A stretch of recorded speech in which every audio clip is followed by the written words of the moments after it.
Hello दोस्तों। RRB NTPC typing test देने जा रहे हो तो सुनो, 28 दिसंबर को है आपका टेस्ट। कुछ बड़े बदलाव हुए हैं।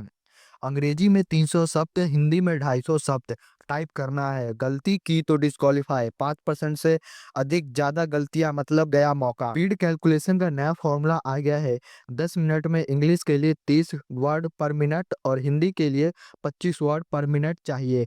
गलती सुधारने का कोई मौका नहीं मिलेगा। और देखो दोस्तों, ये है formula. Number of full mistake plus number of half mistake upon 2 is equal to total mistake.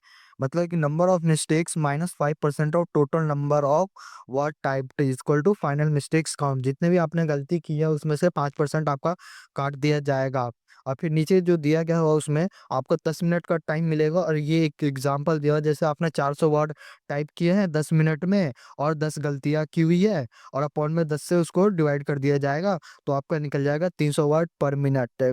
और जिसके लिए आपको इंग्लिश के लिए 30 वर्ड पर मिनट चाहिए और हिंदी के लिए 25 वर्ड पर मिनट चाहिए। धन्यवाद।